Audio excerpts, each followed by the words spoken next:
Donc, probabilité conditionnelle inversée, un arbre pondéré, voilà. Donc, ici, nous avons un arbre donc, qui est composé de deux événements.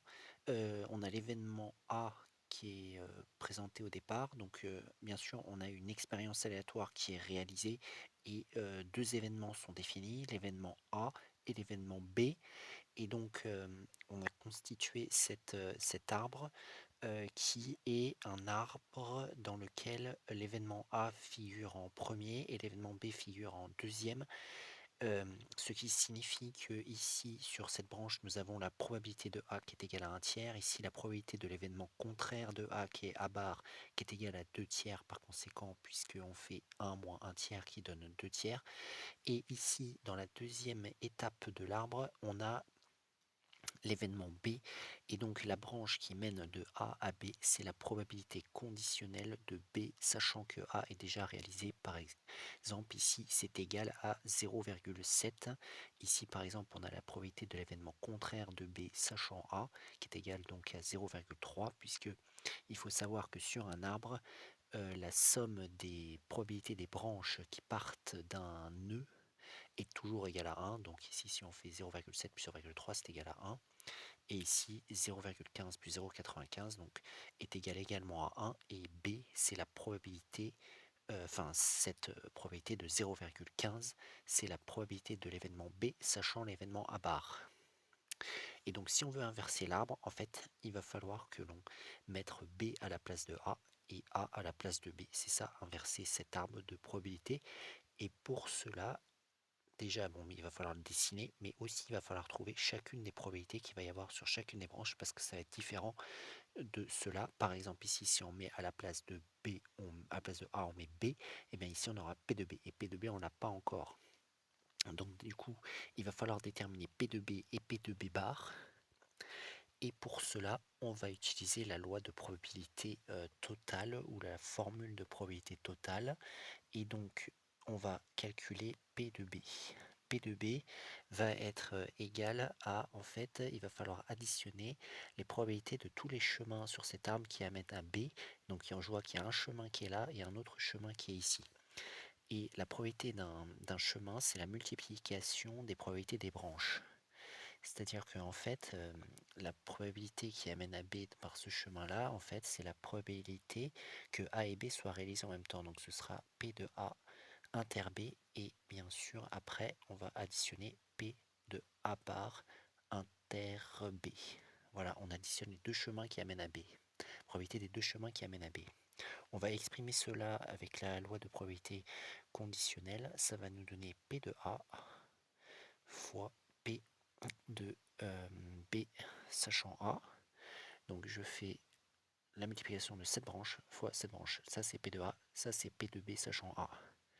J'additionne la probabilité de ce chemin, donc c'est-à-dire P de A1 A bar inter B, c'est-à-dire P de A bar fois P de B sachant A bar. Donc du coup ça va nous donner P de A bar fois P de B sachant A bar. Voilà.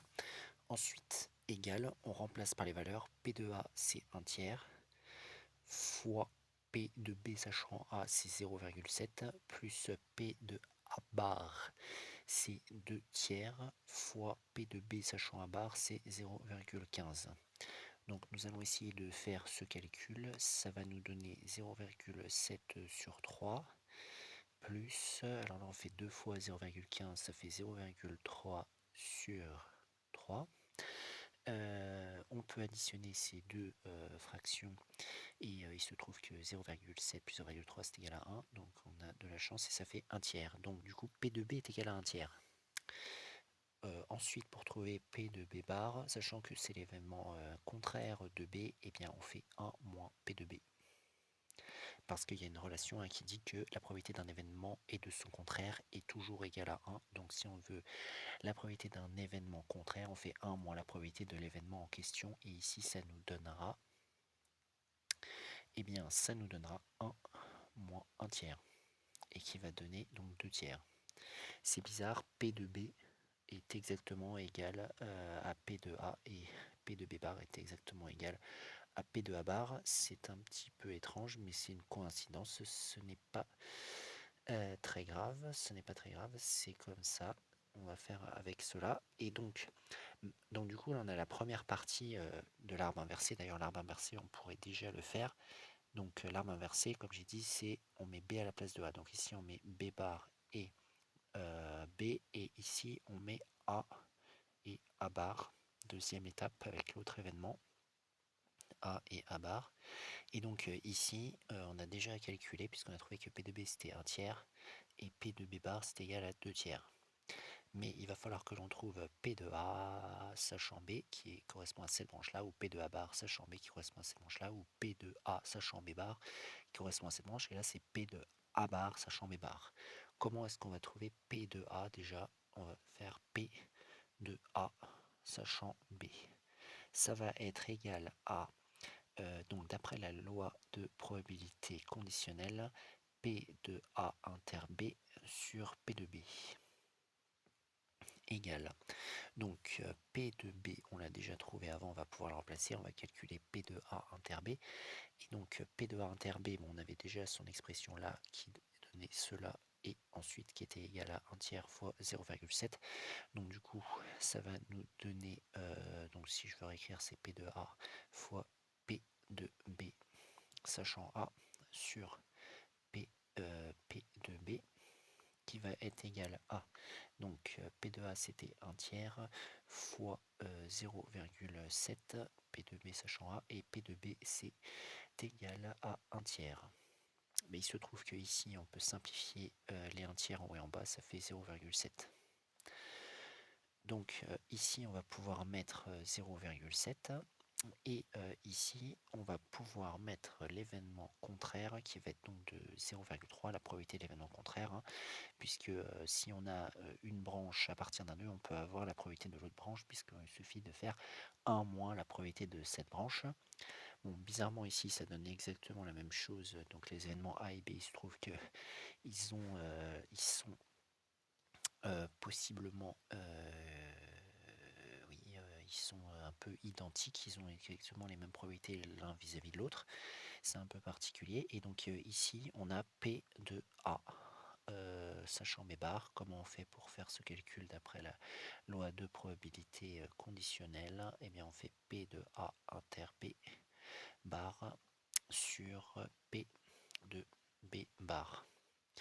Et donc, si on reprend la formule, comment est-ce qu'on trouve P de A inter B bar? Bah, P de A inter B bar, on le trouve avec ce chemin qui est là. On fait P de A fois P de B bar sachant A. On l'avait pas exprimé jusqu'à présent, mais ça va donner, comme on a dit, P de A fois P de B bar sachant A sur P de B bar égale, donc P de A c'est égal à 1 tiers, fois P de B bar sachant A c'est égal à 0,3, et P de B bar c'est égal à 2 tiers, puisque on l'avait déjà calculé. Et donc ici, par calcul et simplification, on va donc trouver, normalement, donc on simplifie déjà par un tiers en haut et en bas, il va rester 0,3 sur 2, qui va donner 0,15. Donc on trouve que P de A sachant mes barres est égal à 0,15. Où est-ce que c'est sur cet arbre? C'est cette branche qui est là, P de A sachant B bar. B bar est déjà réalisé, on veut la probabilité de A, c'est ici, c'est 0,15 qu'il faut mettre, et par soustraction, on trouve la probabilité de l'événement contraire, c'est-à-dire 0,85. Et ici, on a donc réussi à inverser cet arbre. Bon, bizarrement, on trouve les mêmes probabilités entre, que ce soit pour l'événement B ou l'événement A, ou l'événement A sachant B ou B sachant A. C'est un peu particulier, mais souvent on n'obtient pas la même chose, bien sûr, mais c'est le principe de réalisation de l'inversement d'un arbre. Ça peut être utile, ça permet de voir toutes les toutes les formules de probabilité conditionnelle ou formules de probabilité totale.